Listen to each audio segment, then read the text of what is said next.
How's it going, guys? Tech here, and welcome to a video where today we'll be giving you some facts about Five Nights with Flowey. Here we go. Hey guys, just a quick reminder, I do have a website, which of course you may know from my description, but I fixed it.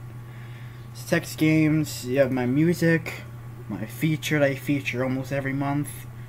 If it doesn't change, which means it's still featured probably. Has my games I made, some books I decide to write 'cause either I'm bored as fuck or whatever. Got my social media as well, and you can donate. Now, donations go straight to charity. Some of them might go towards my equipment if you want it to. Just put in the message saying, hey. So just click on donate and it'll open up my little profile. Yes, my name is Morty Rick. That is because it's my fake name for it. All you have to do is type in, I'm going to send you this much money, which will be nice. And a lot of it will go towards charity. Some of it will go towards new equipment and stuff like that. If you want it to be, of course. You can share it with social media and you can like it, which is right here. It's disappeared there. So enjoy the video. When it comes to playing Five Nights with Flowey, Flowey does not appear in Night 1 whatsoever. This is due to him not appearing in the back room, which is, of course, hidden. Fact number 2. There's a button that actually skips the entire night, but in order to keep it from glitching out, you must click on mute call and then press it. This is due to the developer finding a way to debug his own game, just so he can have and test which items work and which doesn't. This does cause for more developing skills, because there will be a lot of errors he has to fix. Number 3. If you hold down Control, you can still use the flashlight in the finish shift, and it'll make it a little bit more glitchy. Fact number 4. In the mini games, they're all 30 frames per second, while the extra version after beating the game is 60 frames per second. This is due for the nostalgia of having an Atari, which was then switched to 60 frames per second in the mini games in the extras menu. Fact number 5. The soul in the mini games don't really do anything. In fact, they're only there for show, and you can just skip them if you'd like. Fact number 6. When it comes to playing each game, if you click on mute call, it will play the connection determinated voice line from Five Nights at Freddy's 6. But all the background noises are from Five Nights at Freddy's 2. This is due to the developer wanting to add a little bit more of everything from each game into one. The office from FNAF 1, the camera sounds from FNAF 1 and 2, the background music and mouse hovering sounds in the main menu from Five Nights at Freddy's 3, the power lights that was supposed to be a flashlight from FNAF 4.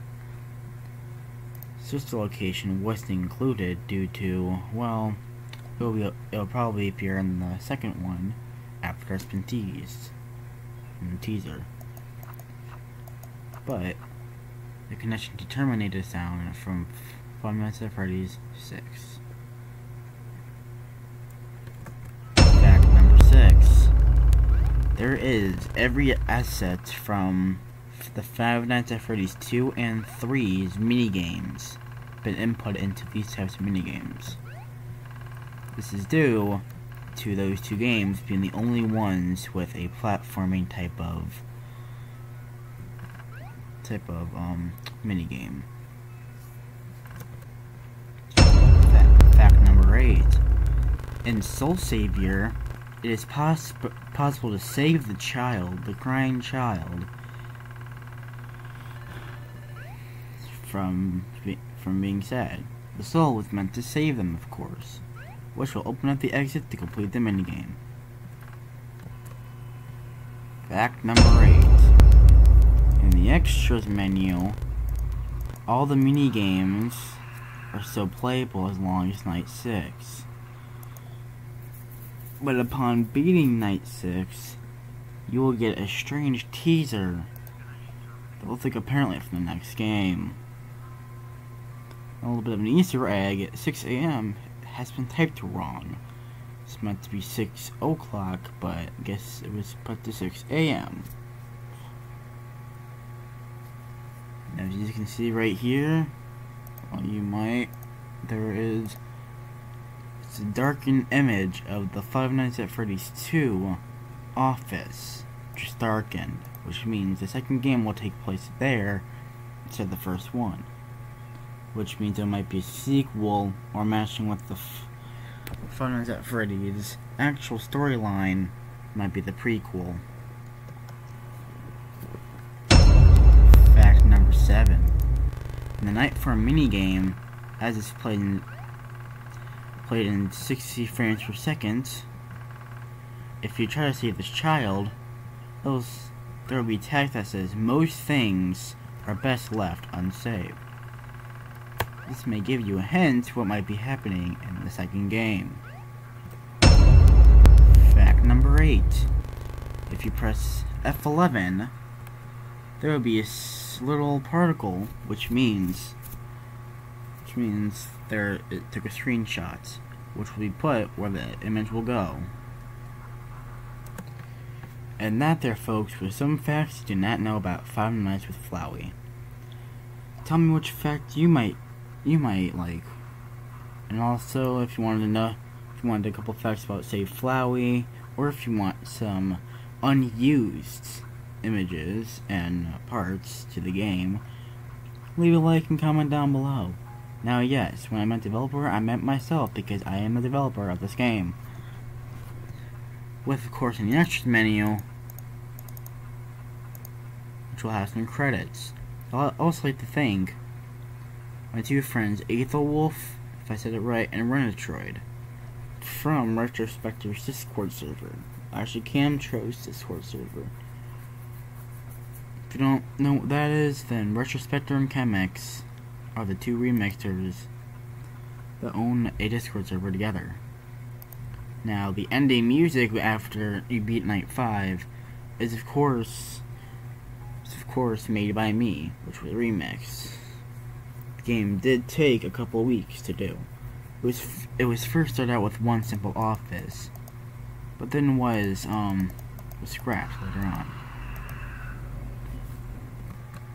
Bonus fact number 1. There is these things called trophies that was gonna be given if you own a Game Jolt account. It was meant to appear after you find each Easter egg that's been released. It wasn't scrapped. Bonus fact number 2.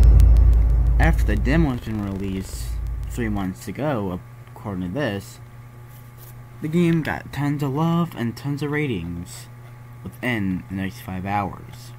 After 5 hours was over, the game was then released to the public. Bonus fact number 3. There was a key somewhere around here that if you put in by the developer that will give to you, it will give you free access to all the next game's developments. This was due to him always liking the concept of releasing early builds for VIP players. Final bonus fact number 3.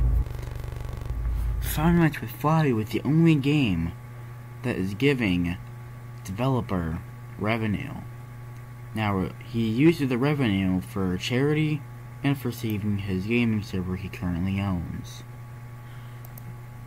He's thinking of probably either using the money towards getting a better software if it gets paid more soon, but no one would ever know. People may think that he's just doing it for the money, but he just loves it for the games. And also, actual final bonus fact. 5 Nights with Flowey was the only game that was meant for a joke. It was first starting off to make in the office, but then was then continued because he felt like it might be helpful. He wanted to use the developing program he used to test out to make a 5 Nights at Freddy's fan game. Fly wasn't supposed to be the animatronic, but he decided to switch like that because literally his first game is called Save Flowey Beta, which is a game he's still currently working on, but he's procrastinating a lot on it.